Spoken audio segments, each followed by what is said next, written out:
The offering hymn this week is written by our friend Marty Schaefer. It's called That Christ Be Known, and it's in this purple book, which we don't really use very often. It's called Worship and Praise, W&P, published by Augsburg Fortress in, what was it, 1999? Yes, 1999. And so I don't know that many people will have these because we only have a handful of copies here in the church. But it's hymn 133. And Marty, if you wanted to give us an introduction, as you wrote both the text and the music for this. Right. Just a little background. For a long, long time, every year, the ELCA has put out a folder that's specifically for congregations to use at their annual meeting. And there's always a devotion in there and a hymn to be sung.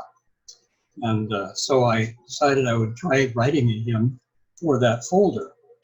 And this was 1997, I think. Anyway, I sent it off to Augsburg and didn't hear for a while. And then a message came back. We'd like permission to print this in Worship and Praise. I didn't know what Worship and Praise was. Turns out to be one of those hymnal supplements, as you see. Anyway,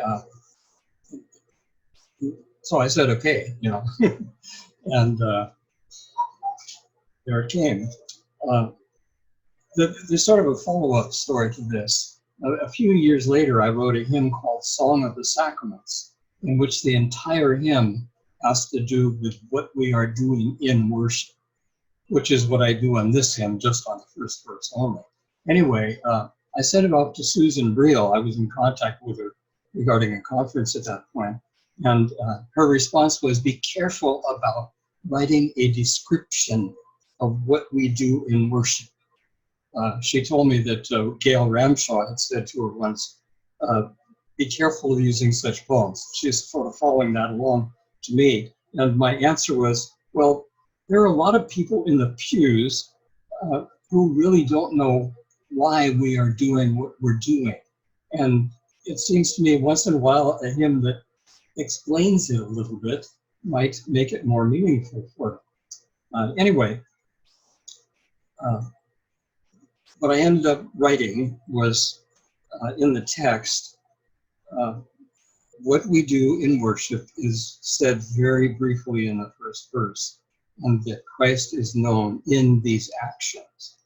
And then the second verse has to do with sharing the gospel and the word, and Jesus is known through that sharing that we do out in the world and amongst one another. And then the third verse is living the gospel in the way we give ourselves and use our gifts and receive one another's gifts and loving people.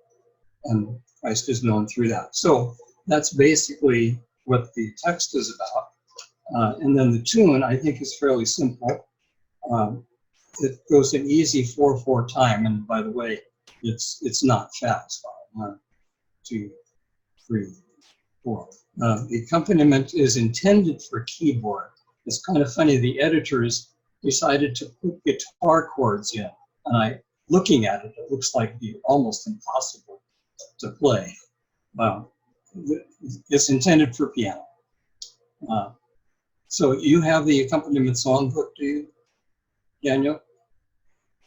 I don't have the accompaniment songbook. I searched the sanctuary extensively for it. Oh, really?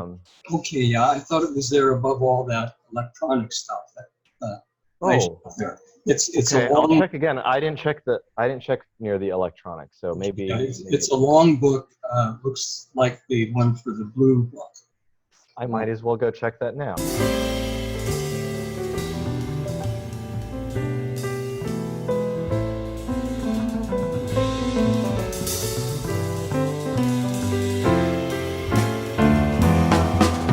I found it. All right. It was there. Good. It was right there. Okay. Okay. So now you'll have some idea of what I intended for it to sound like. Okay.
presence of God's love, that Christ is known. In hope we serve, we give ourselves in gladness. With every sacrificial act, the faith is shown. We use our gifts, embrace the gifts of each and all. And in the living of our love, the Christ is known. Last question, Marty. Are you working on anything Are you composing or writing any lyrics right now that we can look forward to? Well, I haven't been doing much the last couple of years. There's one that's been sitting on my piano for probably 2 years now, sort of halfway done. Sooner or later. We're looking forward to it. We can premiere it right here at Christ Lutheran. Sure. Anyway, thank you, Marty. I think it's really special that we are able to, as often as possible, really have original compositions by you and by Randy, by me. I haven't written anything in a long time, but because the psalm we're doing this week is shorter, Pastor Ruth said we could sing it. So I wrote a refrain that I composed for the psalm, and that's what we'll do this Sunday. So yeah, hopefully going forward, Randy's been providing so much of his own music. All right, thanks, Marty. Yeah, thank you.